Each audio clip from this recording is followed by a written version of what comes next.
যোৱা ৩টা বছৰত মই অত্যন্ত গৌৰৱ অনুভৱ কৰোঁ যে বিটিআৰৰ মুখ্য কাৰ্যবাহী সদস্য বিটিআৰ প্ৰধান প্ৰমোদ বড়ো ডাঙৰীয়াৰ নেতৃত্বত আজি বিটিআৰ এক শান্তি আৰু সমন্বয়ৰ নতুন দ্বীপলৈ পৰিৱৰ্তিত হৈছে।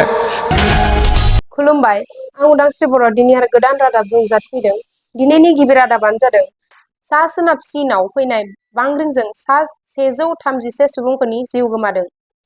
सा सोनाब चीननि हाजोआरि ओनसोलाव हरसे फैनाय गोख्रों बांग्रिंजों न' बांफोरा बायखोन्दा थुख्रायाव सोलायो, जायनि जाहोनाव जोबोद गुसु बोथोरनि हरावबो थागिबिफोरा बायजोआव थानांदों आरो 9 बोसोरनि गेजेराव फैनाय हादरनि बयनिख्रुइ गिख्रंथाव बांग्रिंआव सा 136 सुबुंफोरनि जिउ गोमायो होनना बिबानगिरिफोरा थांनाय मंगलबारखालि खौरां होदों।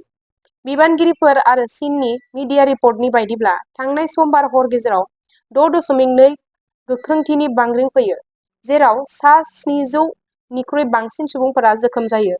बेजों गांसो आरो किंगं ओनसोलफोरा लामा सामाफोराव सिलिंखार जायो आरो मोब्लिब फोनांजाबग्रा लाइनफोराबो थाबथायो।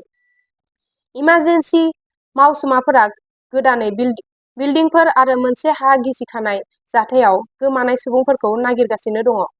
फारसेथिं जायफोर सुबुंफोरा गाव गावनि न'खौ खोमाना लादोंमोन, बिसोर इमारजेन्सियाव बानायनाय केम्पफोराव थानानै हरनि समखौ हगार हरनांदों।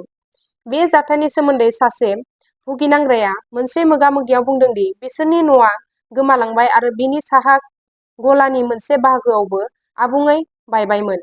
बांग्रिं मावनायनि जाहोनाव बिसोर न'आव थांफिननो गिदों आरो गिबि हराव गावनि बिसि, सानै फिसाफोर आरो माखासे न'सुंसेनिनो सुबुंफोरजों लोगोसे मोनसे आबादथिलियावनो समखौ हगार हरनांदों। अखानायै सोरांनानै बिसोर मोनसे एम्बु बस्तियाव थाङो, जेराव गासै सा 700 सुबुंफोरा थागासिनो दङ। सानजौफुसिमाव बिसोर कम्बल आरो गरम सि-जोम सौहैनायखौ नेबाय थादोंमोन।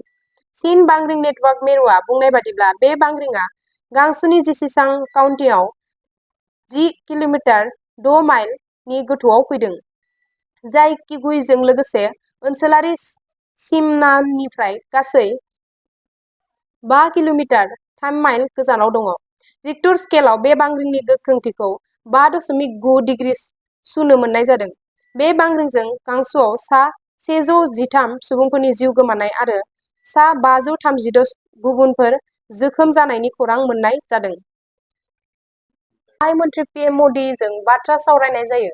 स्मार्ट इन्डिया हेकाथन 2023 नि ग्रेन्ड फिनाले बादायलायनाय फरायसाफोरा एआई टुलजों बाहायना फिशिं डमेनखौ नायगिदिंनानै मुलाम्फानि सायाव बाथ्रा सावरायनाय जायो। फरायसाफोरनिफ्राय मिथिनाय बादिब्ला एआई टुल्सखौ बाहायना ना हमनायनि आइजेंबो खालामनो हागोन होनना बुङो। To harness the power of AI to continually learn from the phishing attack patterns, so we are well equipped to deal with future phishing attacks. Rishabh, आप लोग तो जानते हैं कि ये बड़ा डायनेमिक क्षेत्र है। आप एक सॉल्यूशन निकालेंगे तो ये बेईमानी करने वाले लोग दूसरा रास्ता खोजेंगे। आप दूसरा रास्ते पर काम करेंगे तो तीसरा रास्ता खोलेंगे, और इसलिए ये चोर सिपाही की लड़ाई जैसा एक लगातार नए नए इनोवेशंस करने पड़ते हैं।